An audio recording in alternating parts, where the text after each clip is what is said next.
Okay, I'm actually shooting this part that's at the beginning of the video you're watching. I'm actually shooting it after having shot the whole rest of the video, and I'll just stick this onto the front.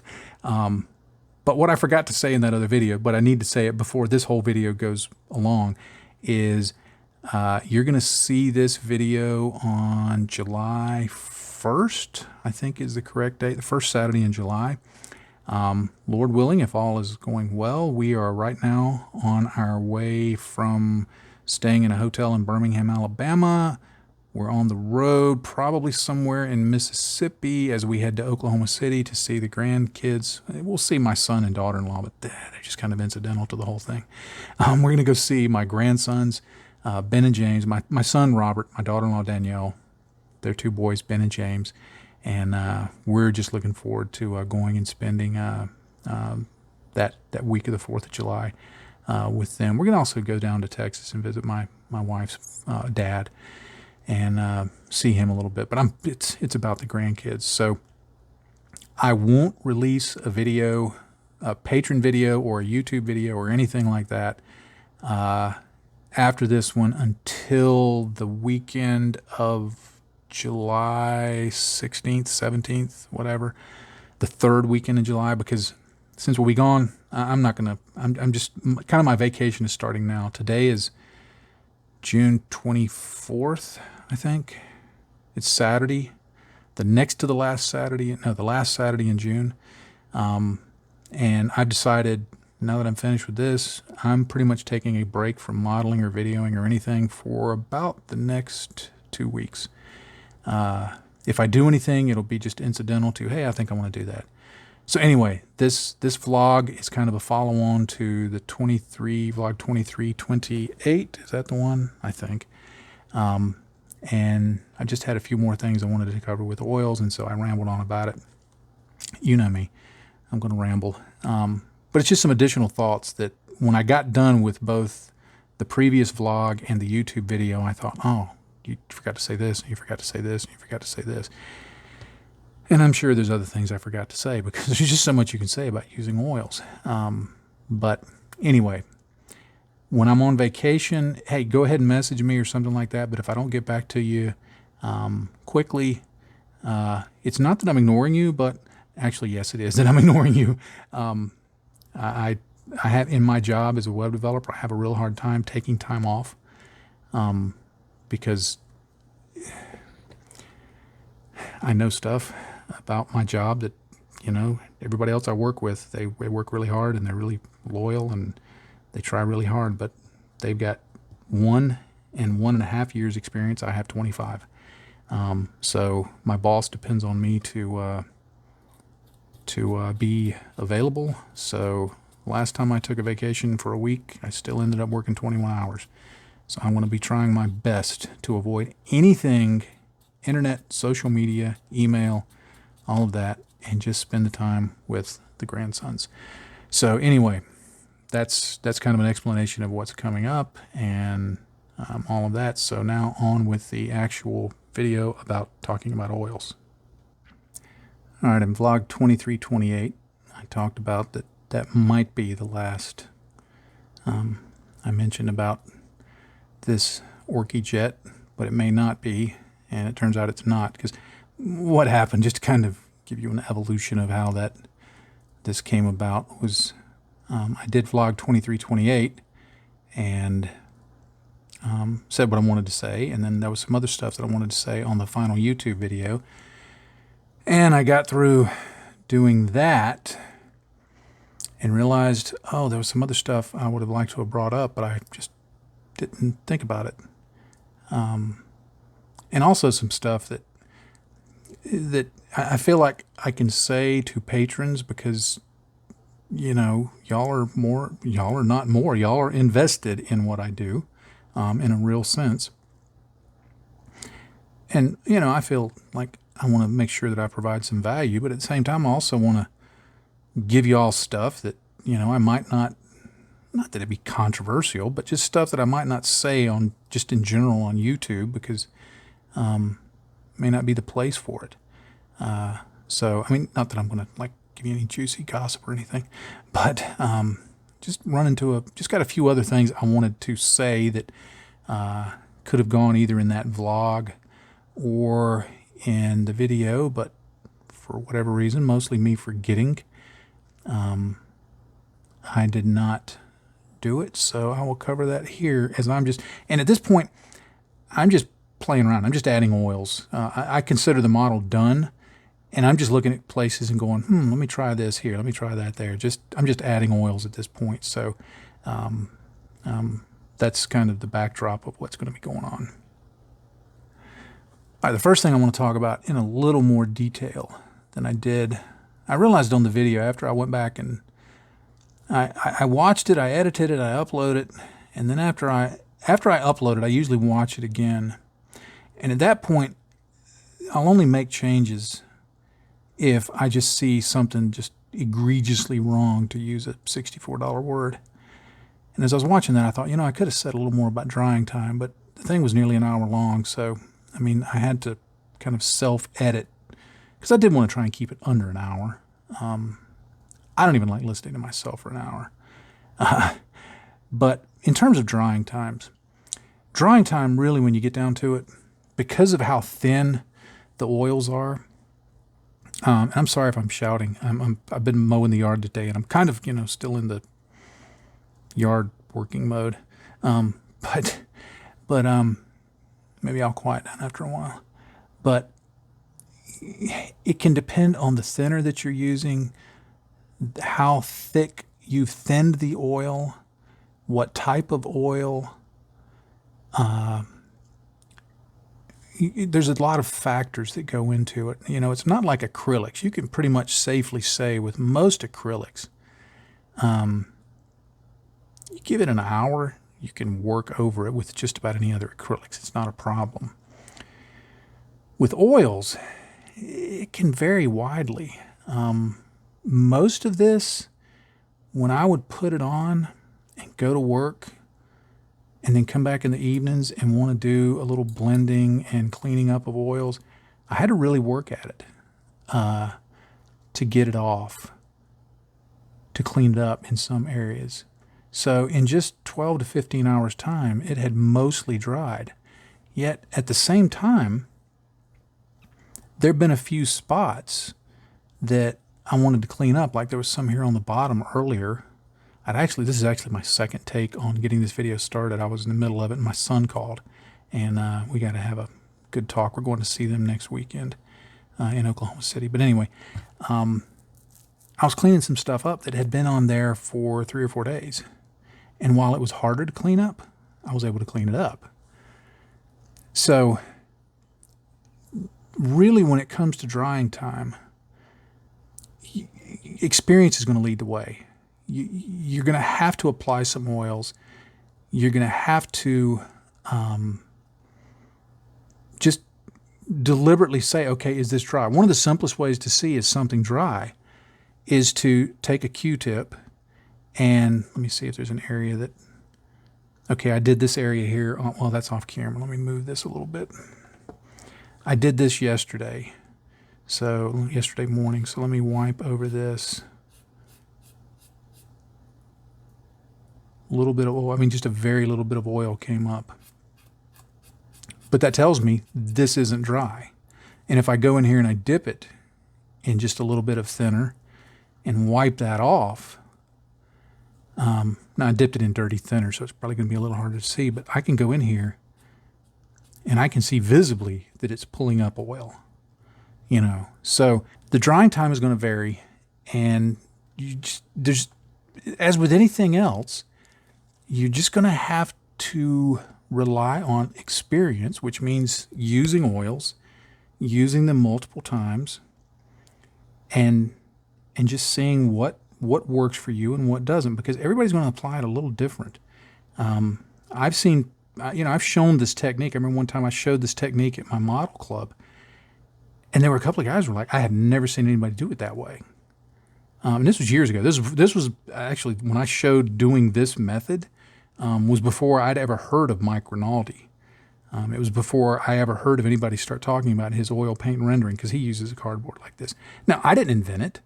And Rinaldi won't claim that he invented it, as far as I know. I mean, he invented the term oil paint rendering, but what he's actually doing, he doesn't claim to have invented it. He just gave it a catchy name so he can put it in books. And, that's cool. I mean, I'm not criticizing that. He still owes me $400, but I'm not even going to get into that. But long story.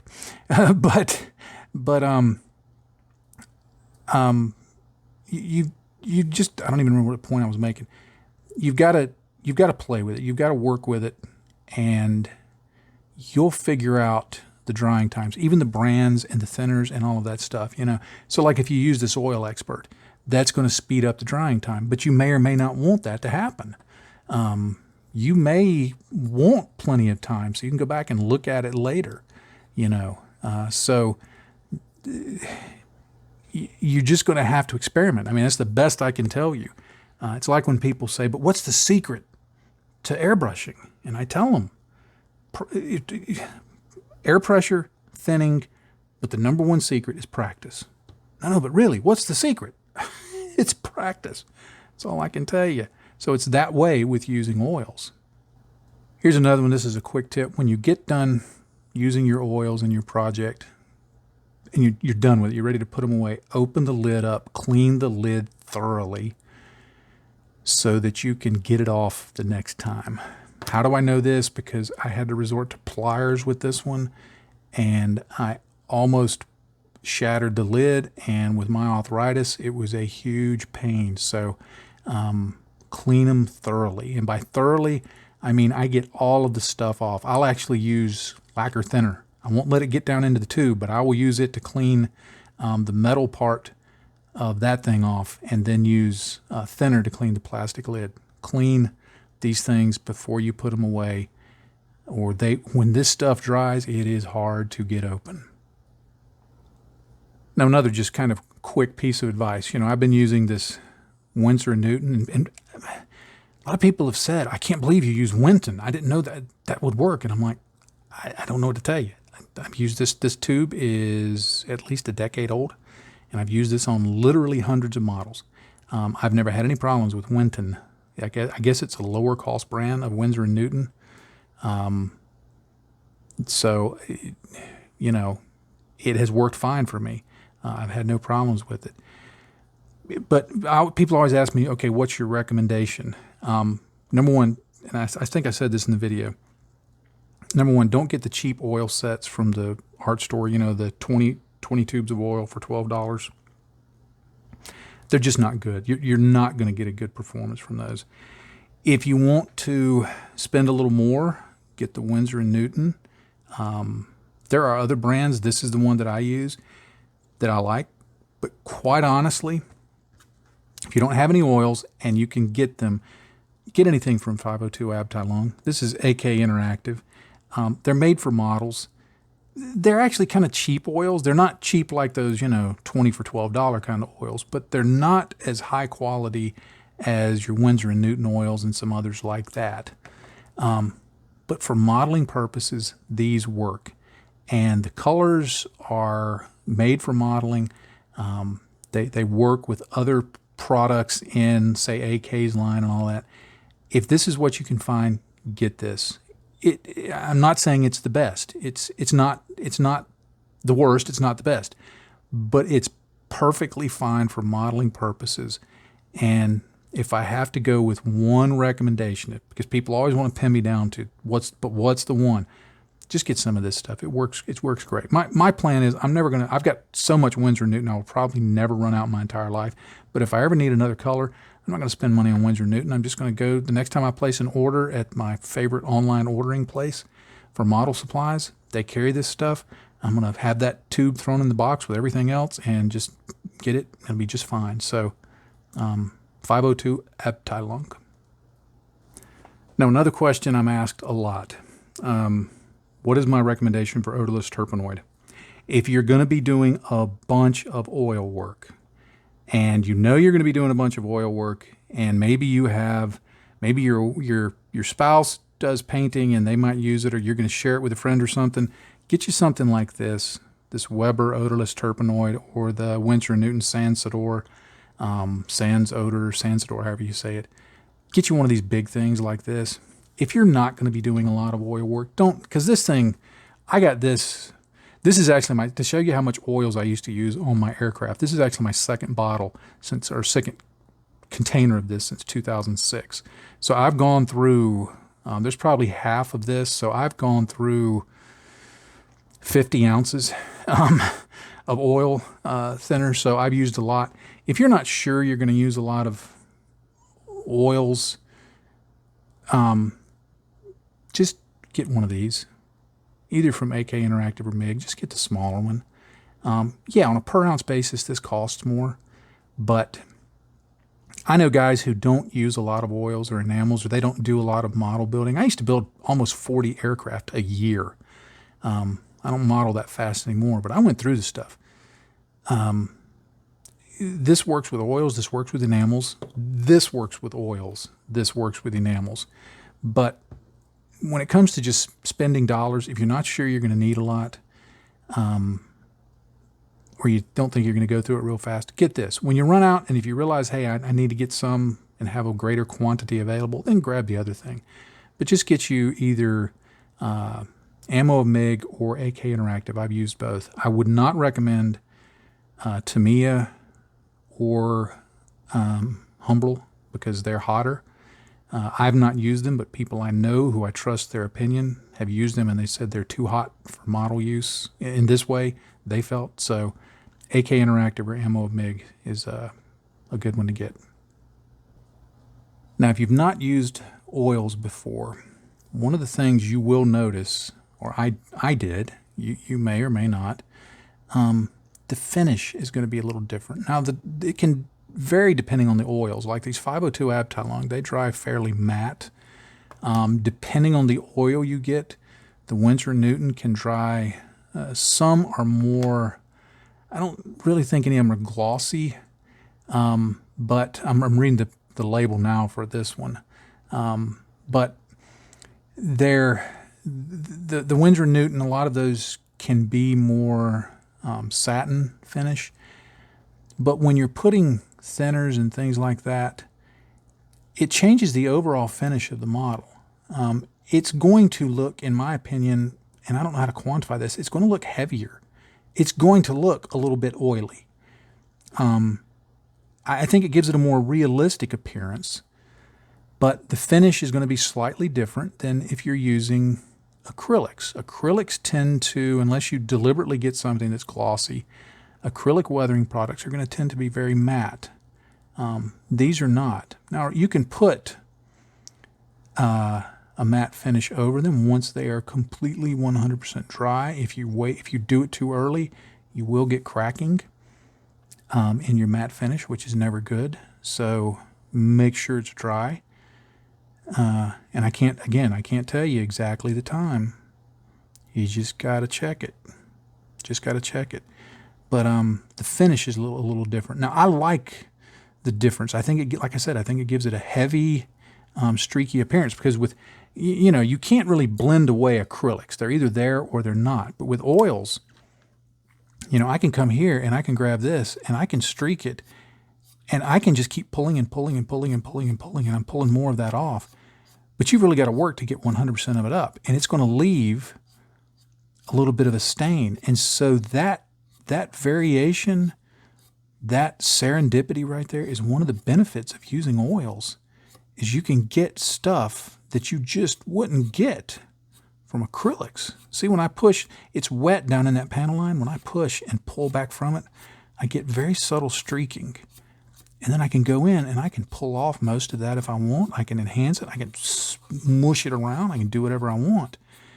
But because of how long it takes to dry, see, I can make that fuel stain right there just by dabbing that around like that. Leave that to dry, gorgeous. Or I think so. But the finish is going to be a little different. So the more you use it, the more you will see the difference, and the more you will be able to take advantage of the difference.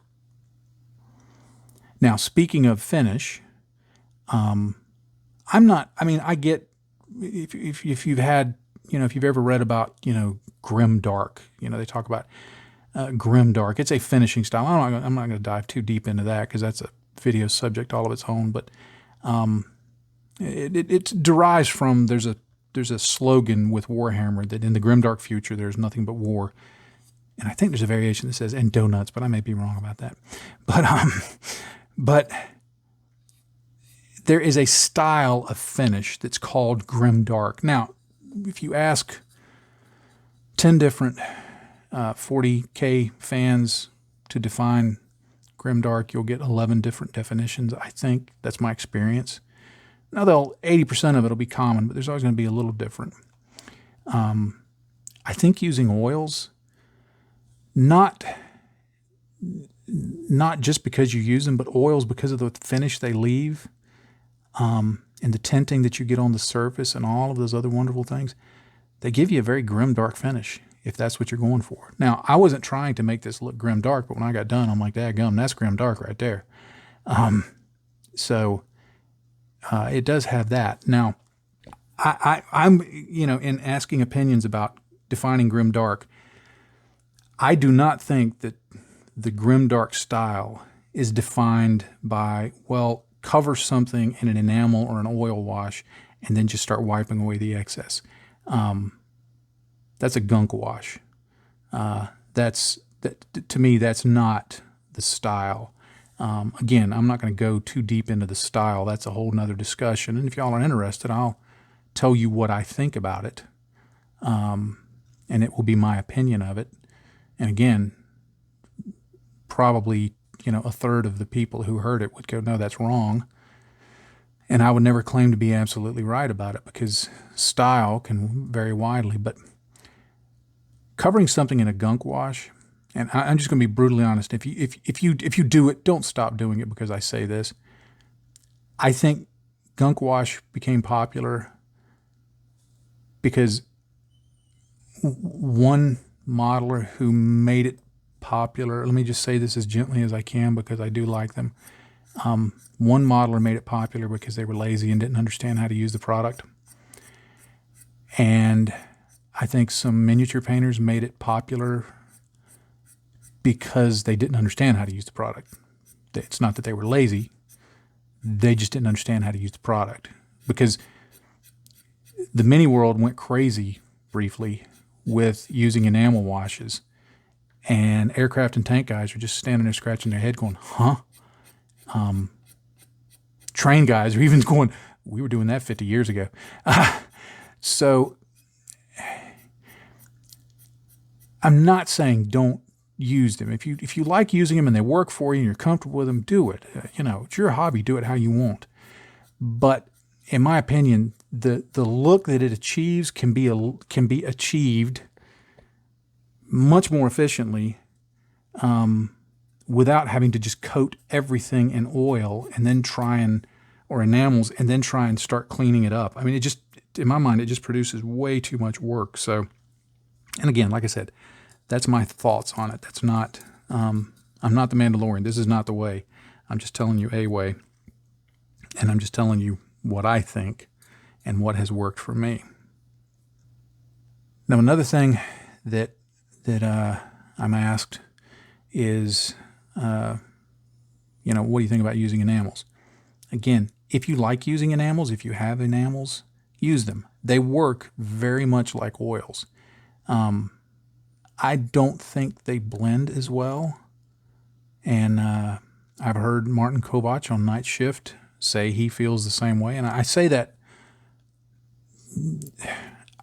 because a lot of times, I'm not the modeler that Martin Kovach is. I had thought that before I heard Martin say it, and I'm not the first to have ever expressed it. Somebody told me that a long time ago. So it's not something I discovered, but I just say it to simply say that,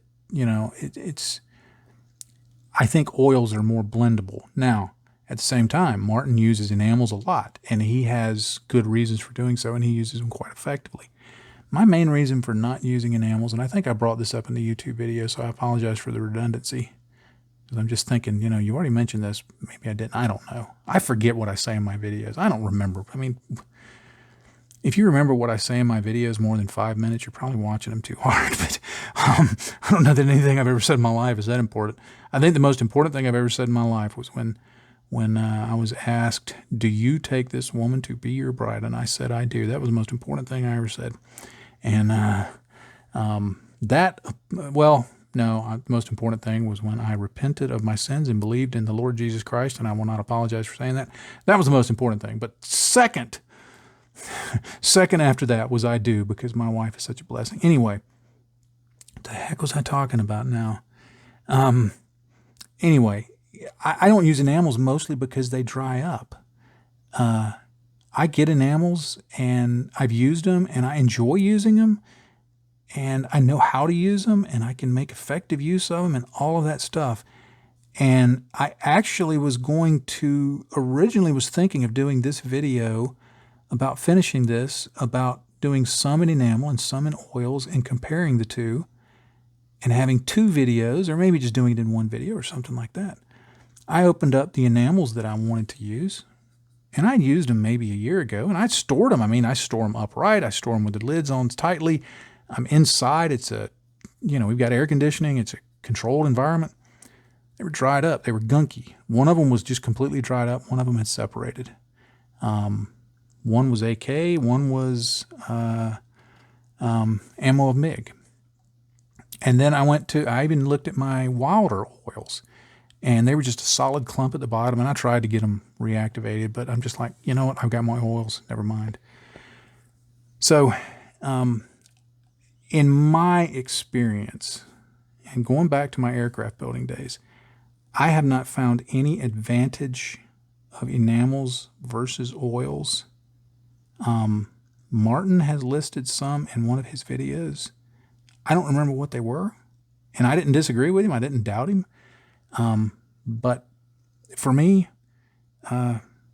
oils do everything I want. If I'm not going to use acrylics, oils do everything I want.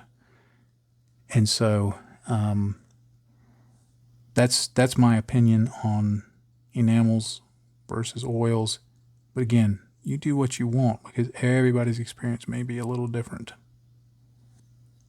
Now, another question that I get asked from time to time is, can you use oils and acrylics together? And the answer is yes, I do it all the time. But you've got to make allowances for some stuff, I think, to really take advantage of it. Acrylics dry very quickly. They dry quickly. They take a little longer to cure. They're going to dry sometimes in 30 minutes, an hour, something like that. They generally take 24 hours to really cure.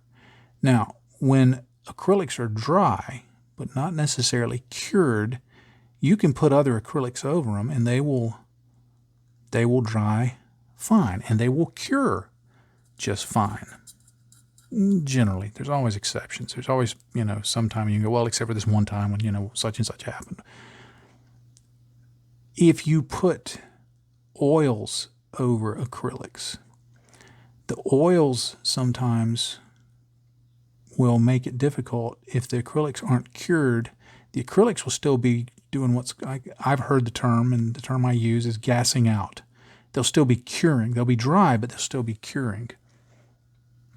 The oils can prevent that, and so you can get either cracking in the acrylic layer underneath or cracking in the oils. In other words, it's just going to give you a finish that you may not want.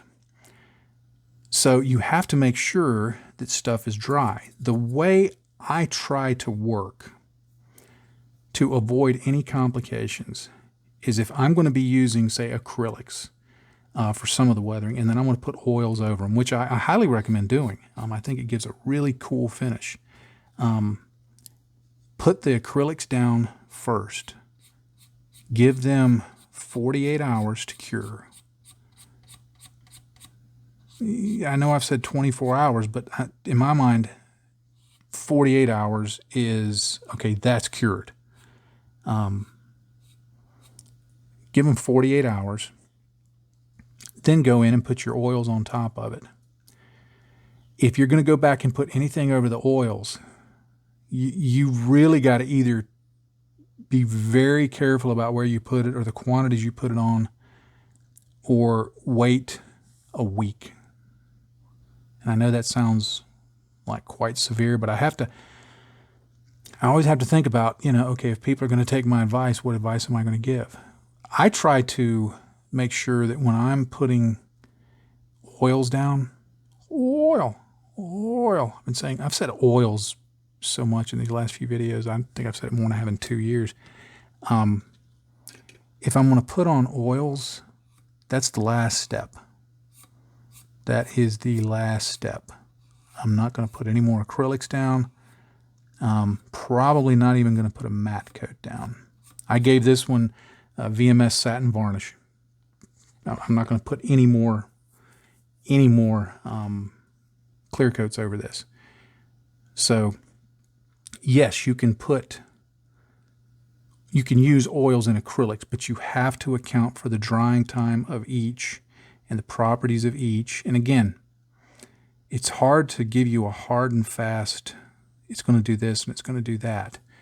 It can depend on the acrylics you're using, the quantity you're putting on, what order you're putting them on, that kind of thing.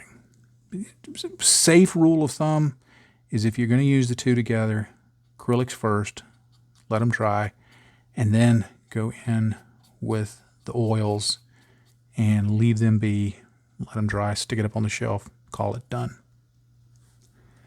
Now, and just to follow on with that, and I think I even briefly mentioned this. It's funny, I can say something and then 2 minutes later still be funny. You sit still, nobody told you to move. 2 minutes later, I can be like, now, did I mention that or not? And because I shoot this on my phone, it's kind of hard to just like go back and see, did I do this? So if I've already said this, I apologize. With clear coats, with acrylics, if you put an acrylic clear coat over acrylics, it's going to be fine. Acrylics gas out through acrylics just fine, unless you just put them on really, really heavily. So that's not a problem. Where you may run into problems is if you're applying a clear coat, an acrylic clear coat over oils. You really want to make sure those oils are dried. Now, I've become more and more a fan of just not putting a finishing coat over a model. Years ago, I heard Mig Jimenez say, somebody said, do you hit your models with a flat coat when you're done? He said, no, I leave it like it is. He said, because on any real object, there's going to be some things that are matte, there's going to be some things that are satin, there's going to be some things that are glossy. So he said, I just leave it. He says, I control the finish by the products that I put on, not by a final clear coat. At the time, I thought, because as an aircraft builder, you just, the thinking is you just matte coat everything. And at first, I was like, Meg, I disagree with you there. Not like we're buddies or anything, but I like the guy, but we've never met. I'm sure if we did, he would think I was a perfectly nice gentleman, I must say. Figure that reference out. But what was I talking about? Oh yeah, clear coats. I'm glad I got some notes over here. I'm actually, trying to do a good job.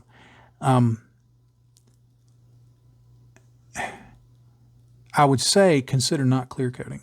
Now, if you're building minis for a game, then yeah, you're probably going to want a clear coat to protect them.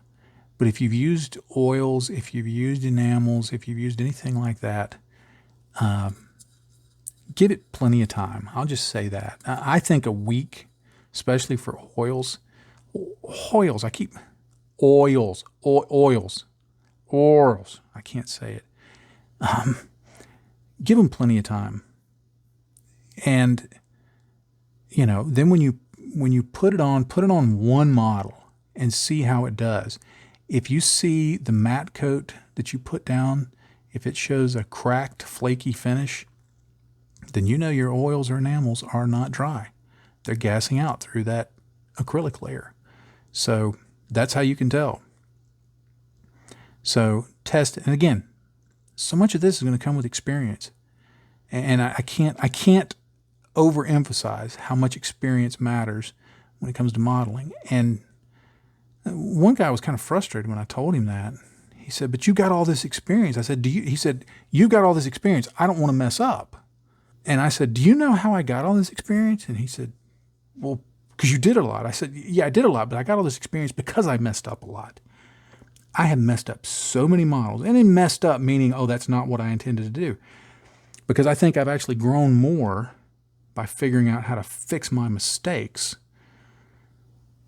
than anything. So, you know, let stuff, make sure it's dry, and then put the clear coats over it, and then just kind of observe what happens, and you'll learn from it. Now, as far as if you're using, say, enamel clear coats, I don't know what to tell you on that, because I've pretty much given up using all enamel products. If a primer is enamel, I'll use it, but it's not because it's enamel. I don't even know that it's an enamel. It's just like the Vallejo spray cans. They may be enamel. I don't know. I just like using them. But I put those on, and they dry very quickly, and I'm good with them.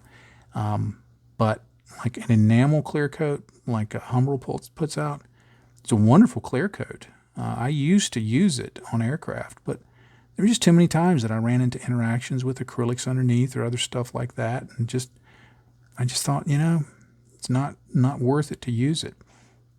And it's the same way with a lacquer matte coat. I love the way that the Mr. Hobby clear coats, especially the matte clear coats, work. They're just fabulous. But I've run into interaction issues from time to time. Even when I knew, okay, there's potentially an interaction here, I need to be sure and do all these things to control it. And what I tried to do to control it just didn't work. So, my thoughts are, just go with the finish, how it is. Account for the finish as you're building the model. Don't get to the end and then go, what finish do I want? Account for the finish all along as you're doing it. That's what I did on this. I knew this would end up with about the finish that I've got because of the types of products that I was putting on there. You know, I knew when I sealed it in with a satin coat that it was going to take a little bit of the shine off the metallics, which I wanted. I knew that when I put some of the oils down over it, some of it would appear a little glossy, some of it would appear very matte, and some of it would appear, I mean, I knew it was going to give it a varied finish. That's exactly what I wanted. So a lot of that just comes with experience. So that's my thoughts on clear coating, I guess you'd say. Now here you can get a look at the finish, and I'm going to be taking some photos of this that by now you will probably already have a link to it, because by the time this video comes out, you will have already seen the link to it and all of that. But you can see that this finish, and I'm quite happy with this finish. I think this is one of the more, I think it's a good finish, but I think it's one of the more interesting finishes I've ever done because of the amount of time that I've put into it. I put more time into this model, I think, than I have any other model that I've ever done. And this is like number 453 or something like that. And it's because of just the change, and I've talked about this, the change in how I'm doing things. I'm taking my time.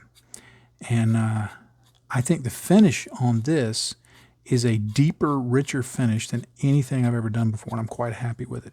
Is it the best? No, I don't think it's the best, just in terms of impact. But I think in terms of the finish, I think this is, this is like, I kind of step back and go, okay, I can do work like this, and I didn't realize I could do work like this. But I see the difference time makes. But you can see, I think it's got a grimdark look, even though that was not my intent. I kind of just stumbled into it, and I'm like, yeah, okay, I guess this is grimdark. But it's the time, and it's, again, when it comes to experimentation and stuff like that, I've been willing to fail on this. That was the first time I really painted on markings like that. And I'm like, I know they're not perfect.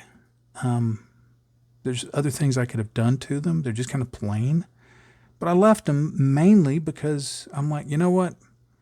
For 2 colors, I like it. It grew on me.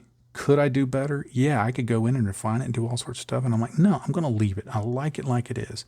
So I've had fun with this. It's made me happy.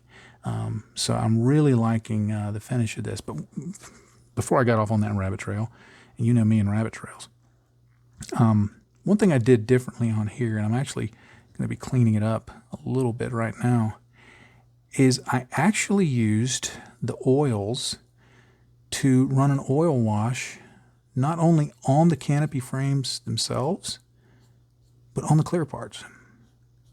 There's actually just a slight panel lining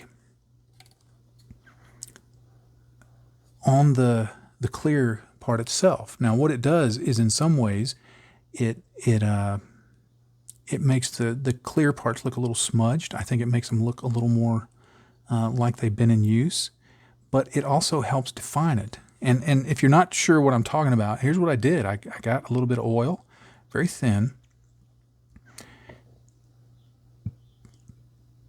and I got it on my liner brush here, and I literally just went in here and touched it onto the clear part and just let that run around the edges right there. It helps define the edge a little better. If this were a proper aircraft, a real aircraft, I would say it's simulating the seal. If you notice, jet aircraft a lot of times will have a black line around it because that's a seal between the canopy and the framing. And so, but I think it just helps define the way those look. I think it just gives an interesting look, and I think it also just kind of sticks with, I guess you'd say, the theme of the overall build. So pull out, if you want to try this, pull out just a spare canopy that you've got, or an old model that's, you know, your kind of mule that you use for testing, and just put some oils on there.